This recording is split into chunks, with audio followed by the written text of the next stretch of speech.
It could be your mom, sister, aunt, or best friend. 1 out of 8 women will get breast cancer in her lifetime, and a small subset of the women who get diagnosed have inherited an abnormal copy of a gene that runs in families and can greatly increase their risk of certain cancers.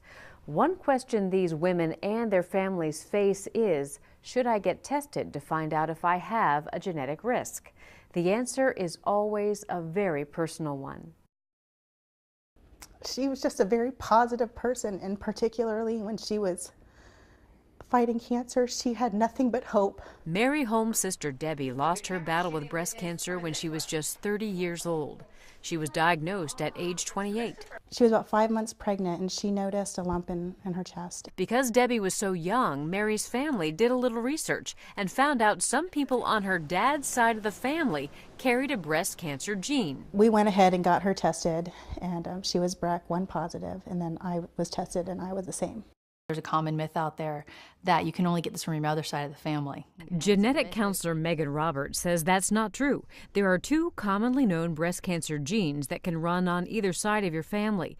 They increase a woman's risk of breast cancer by about 80% and her risk of ovarian cancer by about 40%. The question is, if it runs in your family, should you get tested? I tend to think about it in terms of knowledge. Having the knowledge is power. Once you know that you have a mutation, you know you have a certain risk, you can take steps proactively to find things quicker at an earlier, more treatable stage, or you can take steps to prevent cancer. And you can inform your family so that they can take steps to protect themselves as well.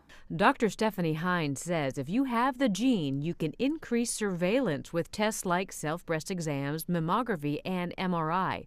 Or you can take medications such as tamoxifen, or have a mastectomy to remove both breasts, or surgery to remove ovaries, since your risk of ovarian cancer is increased too.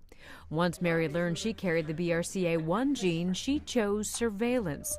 She recommends all women considering genetic testing know their options so they can make informed decisions. Because you need to know what you're going to do with the information. Information that will help keep Mary and her family cancer-free. Most women who get breast cancer do not carry either of the 2 known genes, but those who do have a significantly increased risk of getting the disease. For Medical Edge, I'm Vivian Williams.